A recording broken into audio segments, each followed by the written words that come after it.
Hello, everyone. Today, we are going to discuss Semester 7 Electrical and Electronics Engineering with Dr. Nil. These subjects are the backbone of electrical and electronics engineering and help students connect theory with real-world electronics. That's a great insight, Dr. Nil. I'm sure our listeners will enjoy exploring these advanced concepts in future discussions. শুধু একবার ভাবুন তো, প্রচণ্ড গরমে college থেকে ঘেমে নিয়ে বাড়ি ফিরলেন আর দরজা খুলতেই দেখলেন আপনার ঘরটা আপনার জন্য আগে থেকেই একদম ঠান্ডা হয়ে আছে। কি দারুণ ব্যাপার, তাই না? চলুন আজ আমরা দেখব এই ম্যাজিকটা আসলে কিভাবে কাজ করে। আমরা একটা স্মার্ট ফ্যান বা এসি কন্ট্রোলার বানানোর পেছনের ভাবনাটা বুঝব, আর এই পুরো প্রজেক্টের মগজ হিসেবে কাজ করবে পাইথন। দেখুন, যে কোনো ইঞ্জিনিয়ারিং প্রজেক্ট শুরু করতে গেলে যেমন একটা টুলবক্স আর কিছু কাঁচামাল লাগে, আমাদের এই আইওটি প্রজেক্টের জন্য ঠিক তাই লাগবে। এখানে আমাদের টুলবক্সটা হলো পাইথন, যেটা ব্যবহার করা ভীষণ সোজা, আর আমাদের কাঁচামাল বা র মেটেরিয়াল হলো ডেটা। তো সবার আগে চলুন দেখে নিই আমাদের এই টুলবক্সের বিশেষত্বটা কি, আর আমরা ঠিক কি কি কাঁচামাল নিয়ে কাজ করতে চলেছি। পাইথন হলো একটা ইন্টারপ্রেটেড ল্যাঙ্গুয়েজ। এখন প্রশ্ন হলো, এর মানেটা কি? আচ্ছা, সহজ করে ভাবি। কম্পাইলড ল্যাঙ্গুয়েজ হলো একটা বিল্ডিং বানানোর ফাইনাল ব্লুপ্রিন্টের মতো। একবার তৈরি হয়ে গেলে ওতে আর সামান্য বদল করাও মুশকিল। অন্যদিকে পাইথন হলো একজন অভিজ্ঞ ইঞ্জিনিয়ারের মতো, যে কিনা কাজ করতে করতে ধাপে ধাপে নির্দেশ পড়ে আর দরকার পড়লে সঙ্গে সঙ্গেই প্ল্যানে একটু আটটু বদল করে নিতে পারে। আর আইওটি প্রজেক্টে তো আমাদের হার্ডওয়্যারের সাথে সমানে কাজ করতে হয়, তাই এই ফ্লেক্সিবিলিটির জন্য নতুন আইডিয়া টেস্ট করা অনেক সহজ আর দ্রুত হয়ে যায়। আচ্ছা, পাইথনের একটা দারুণ ক্ষমতা আছে যার নাম হলো ডাইনামিক টাইপিং। এটাকে একটা স্মার্ট টুলকিটের সাথে তুলনা করা যায়। ধরুন, আপনার টুলকিটটা এতটাই স্মার্ট যে আপনি হাতে একটা স্ক্রু নিয়েছেন নাকি পেরেক, সেটা ও নিজে থেকেই বুঝে নিতে পারে, আপনাকে আগে থেকে বলে দিতে হয় না।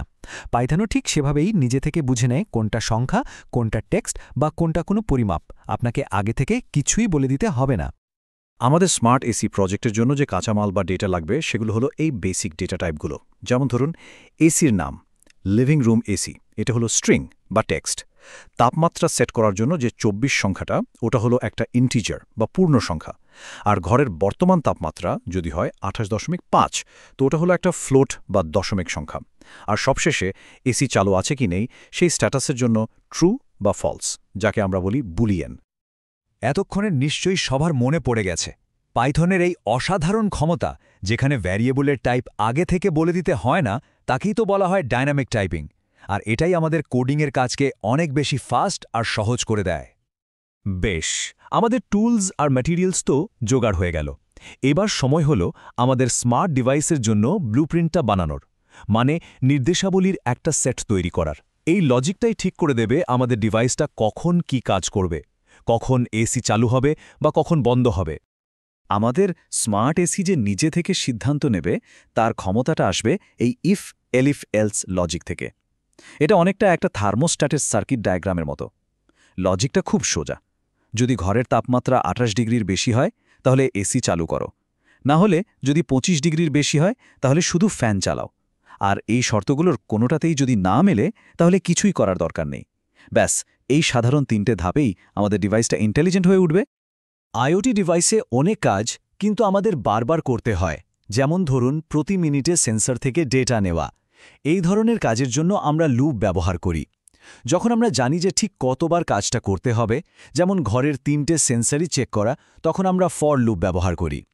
আর যখন কোনো একটা শর্ত পূরণ হওয়া পর্যন্ত কাজটা চালিয়ে যেতে হয়, যেমন ধরুন ঘরটা ঠান্ডা না হওয়া পর্যন্ত ফ্যান চালানো, তখন আমরা ওয়াইল লুপ ব্যবহার করি। আচ্ছা, বারবার একই কোড লেখার তো কোনো মানে হয় না, তাই না? এখানেই আসে ফাংশনের ভূমিকা। ফাংশন হলো আসলে কোডের একটা ব্লক, যাকে আমরা নাম দিয়ে সেভ করে রাখতে পারি আর যতবার খুশি ব্যবহার করতে পারি।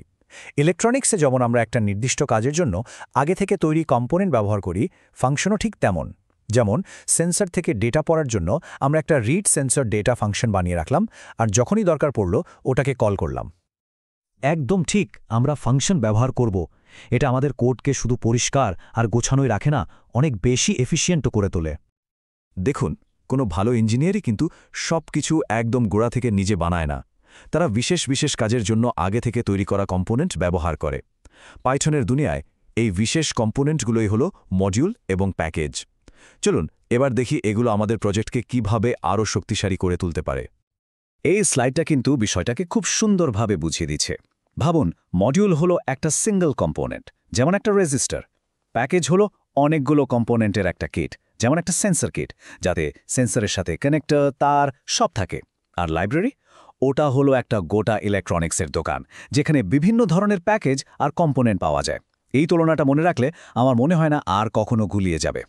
আমাদের স্মার্ট এসি প্রজেক্টের জন্য কিছু বিশেষ প্যাকেজ তো লাগবেই, যেমন ইন্টারনেট থেকে বাইরের আবহাওয়ার ডেটা আনার জন্য HTTP লিব বা URL লিব, ডিভাইসের সেটিংস বা কনফিগারেশন ফাইল পড়ার জন্য JSON।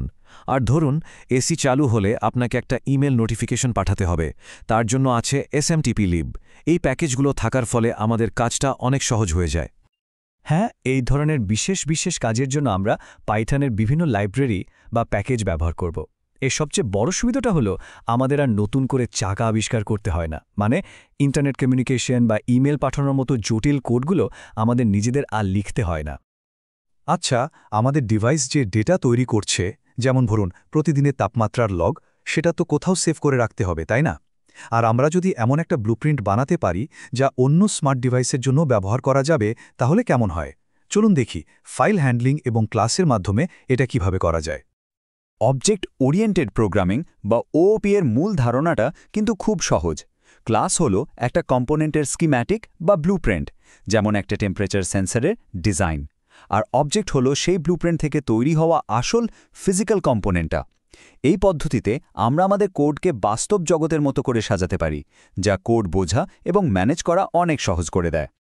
ডিভাইসের ডেটা ফাইলে সেভ করার জন্য আমাদের ফাইল হ্যান্ডলিং জানতে হবে। খুব সোজা। আর মানে হলো রিড, অর্থাৎ কোনো সেটিংস ফাইল পড়া। W মানে রাইট, একটা নতুন লগ ফাইল তৈরি করা। আর A মানে হলো অ্যাপেন্ড, যা দিয়ে আমরা পুরনো লগ ফাইলের শেষে নতুন ডেটা যোগ করতে পারি। RWA, রিড রাইট অ্যাপেন্ড, মনে রাখাটা খুবই সহজ। আশা করি সবাই বুঝে গেছেন। প্রোগ্রামিংয়ের ভাষায় এই ব্লুপ্রিন্টটাকে বলা হয় ক্লাস, আর সেই ক্লাস থেকে তৈরি হওয়া প্রত্যেকটা সেন্সর হলো এক একটা অবজেক্ট। আমরা তো খুঁটিনাটি অনেক কিছুই দেখলাম। এবার চলুন একটু বড় ছবিটা দেখি। কেন আজকের দিনে ইন্টারনেট অফ থিংস বা IoTর দুনিয়ায় পাইথনের এত রমরমা? কেন বড় বড় কোম্পানি থেকে শুরু করে হবেস্ট সবাই এই ল্যাঙ্গুয়েজটাই বেছে নিচ্ছে? শুধু এই চার্টটার দিকে একবার তাকান।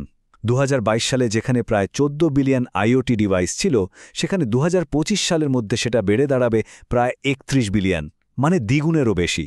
এটা একটা বিশাল বড় ক্ষেত্র। আর যারা পাইথন জানে তাদের জন্য এখানে কেরিয়ার গড়ার একটা বিরাট সুযোগ অপেক্ষা করছে। পাইথনের এই জনপ্রিয়তার পেছনে অনেকগুলো কারণ আছে। প্রথমত, এর সিনট্যাক্স খুব সহজ, প্রায় সাধারণ ইংরেজির মতো, তাই শিখতেও সময় কম লাগে। দ্বিতীয়ত, এটা ক্রস প্ল্যাটফর্ম, মানে উইন্ডোজে লেখা কোড কোনো বদল ছাড়াই একটা ছোট্ট রাসবেরি পাইতেও চালানো যায়। এর সাথে আছে একটা বিশাল কমিউনিটি আর লাইব্রেরির সম্ভার, যা যে কোনো সমস্যার সমাধান হাতের কাছে এনে দেয়। ছোট প্রোটোটাইপ হোক বা বড় ইন্ডাস্ট্রিয়াল প্রজেক্ট, সবকিছুতেই এটা সমানভাবে কার্যকর। আর সেন্সর থেকে যে বিপুল পরিমাণ ডেটা আসে তা অ্যানালিসিস করার জন্য তো এর কোনো তুলনাই হয় না। ভবিষ্যতের দিকে তাকালে আমরা ডিজিটাল টুইনসের মতো অসাধারণ সব প্রযুক্তির কথা জানতে পারি। এখানে একটা বাস্তব জিনিসের একটা ভার্চুয়াল প্রতিরূপ বা কপি তৈরি করা হয়, যার উপর যে কোনো পরীক্ষা নিরীক্ষা একদম নিরাপদে করা যায়। আর এই ধরনের উন্নত প্রযুক্তির ভিত্তি কিন্তু আজকে আমরা যা শিখলাম, মানে পাইথনের এই মৌলিক ধারণাগুলো তার উপরেই দাঁড়িয়ে আছে। আজ আমরা যা কিছু শিখলাম তা কিন্তু কেবল কয়েকটা কোডিং কনসেপ্ট নয়, এটা হলো ভবিষ্যতের প্রযুক্তি তৈরি করার প্রথম ধাপ। ডাইনামিক টাইপিংয়ের সুবিধা থেকে শুরু করে OOP এর সাহায্যে বাস্তব জগতের মডেল তৈরি করা পর্যন্ত প্রত্যেকটা টুলই আপনাদের হাতে এক একটা নতুন ক্ষমতা তুলে দিচ্ছে। একবার ভাবুন, এই জ্ঞান দিয়ে আপনারা শুধু একটা স্মার্ট এসি নয়, বরং এমন সব সমাধান তৈরি করতে পারেন যা মানুষের জীবনকে আরও সহজ, আরও সুন্দর করে তুলবে। তাই শুধু পরীক্ষার জন্য নয়, নতুন কিছু তৈরি করার আনন্দের জন্য শিখুন, কারণ আপনাদের হাতেই রয়েছে ভবিষ্যতের উদ্ভাবনের চাবিকাঠি।